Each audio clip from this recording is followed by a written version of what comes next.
Mr. Nordling, welcome to the Savage Nation. Thank you, Dr. Savage. It's a pleasure being on your show.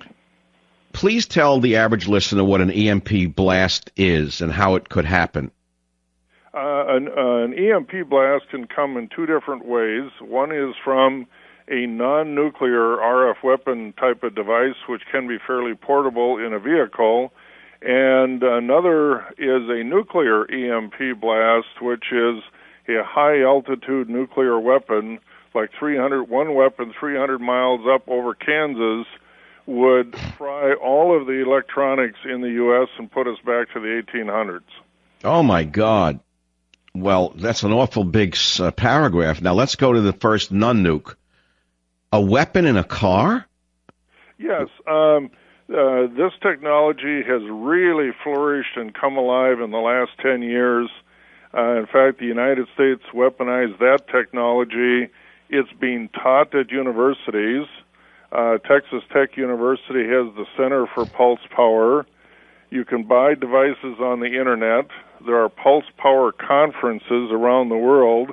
And You mean the conferences on how to send pulses and blow out electronics? Yes. Now, supposedly, or these conferences are for good purposes. Texas Tech University, that teaches this as an example, works with police departments to be able to stop cars remotely that they're chasing. And of course, once you teach them... Oh, yeah. Well, sure, it's America where anybody can attend the class, or else you'd be a racist or a sexist or something.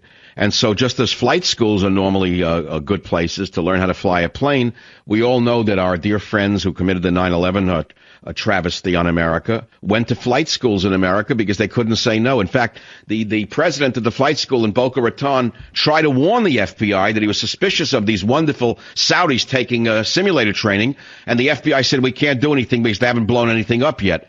So I would assume that we have some visitors from some of the Muslim countries in these schools learning how to destroy us. Wouldn't you assume that?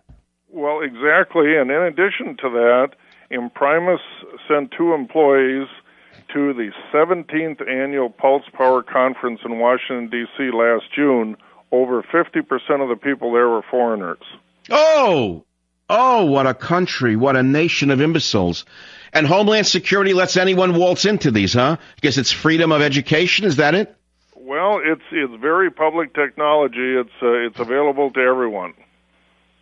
Well, that's nice to know that our friends in Saudi Arabia and Pakistan are learning how to put us out of business and send us back to the Stone Age. How do you stop them from doing it in a car?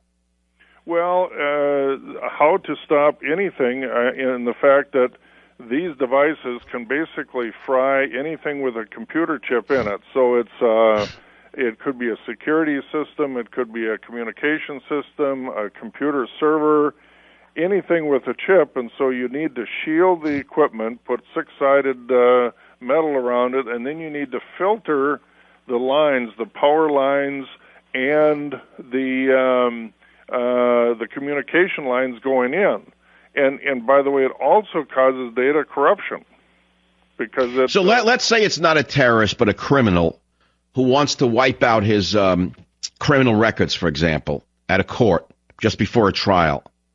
Is that a scenario that's possible? Well, it certainly would depend on the backup that they have, but yes, not only criminals, disgruntled employees or customers, extremists, terrorists, students, competitors. There's a whole long line of people that could use this technology because it's so readily available.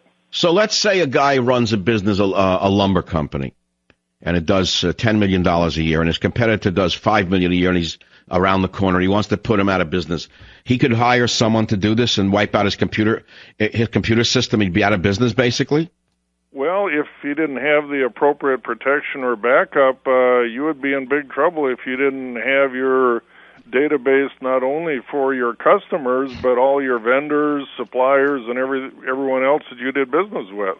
Oh, my goodness. So you are the CEO of a company called Imprimis, and do you provide this kind of protection? Is that what you do?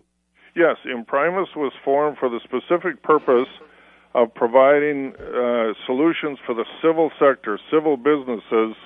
We're trying to make them cost-effective so that they're not the military standard and too expensive. The military is already protected against this, but the civil sector is not. The military is already protected. But what if North Korea or Iran decided to detonate such a weapon over Kansas? Could they do that? Well, if they couldn't do it over Kansas, they could more than likely do one off the East Coast and West Coast, maybe the Gulf of Mexico, and would accomplish the same thing. They don't need to be very accurate, and that's what has changed the whole nuclear threat completely. Instead of needing thousands of missiles or weapons, they just need one or two or three. And you're saying it doesn't. So the old scenario of the ICBM, the more recent scenario of a dirty nuke set off in a city, those are remote possibilities in a way, and they require tremendous amounts of coordination and bypassing Homeland Security, FBI, etc. But an EMP blast, you say they could bring up like in a ship offshore and just fire it off? Yeah, like the old expression, a scud in a bucket type of thing. It doesn't have to go very high and doesn't have to be very accurate, but it could do a lot of damage. That's astounding, amazing. And I'm sure the government uses your advice, I would hope. Well, the Navy has issued a report that said this is a big problem and the infrastructure should be fixed. The Congressional EMP Commission in 2004 and 2008 issued reports. The International Electrotechnical Commission came up with standards for this. National Fire Protection Association in 2007 has issued a regulation listing this as a risk. And in fact, even the final report of the Congressional Commission on Strategic Posture in May of 2009 said the United States is highly vulnerable to attack with weapons designed to produce electromagnetic pulse effects, and these vulnerabilities should be reduced as the U.S. modernizes its grid. Well, you seem to be an engineer. I mean, you're an engineer, an attorney, a risk manager. You know, you're an expert witness. But I noticed in what you just said to me, the answer to my question is I didn't hear you say, yes, the U.S. government has hired you. Maybe indirectly. We've been talking and working with Congress to pass legislation, and as a direct result of Imprimus's efforts, the bills in the House and the Senate to require the utilities to remediate against cyber intrusions has been amended to include nuclear EMP, non-nuclear EMP, and also solar storms. Well, Mr. Nordling, who in the Senate or Congress is most receptive to your message? Who's smart enough to understand this?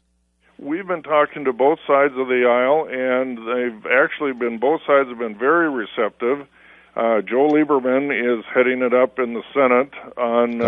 God bless him. See, Lieberman at least listens and takes a nonpartisan position where it makes sense. We have to respect that. Have any Democrats lined up and heard you? Actually, yes. Yvette Clarke from New York, she's chairman of the Subcommittee on Emerging Threats, and Penny Thompson, who is chairman of the House Committee for DHS Homeland Security as well. Well, thank goodness they're listening. I'd rather see the money go for EMP research rather than Acorn, and that would certainly give us a little more bang for the buck, or shall I say a little less bang for the buck? I don't know which way to put that. I understand that. I'll be right back.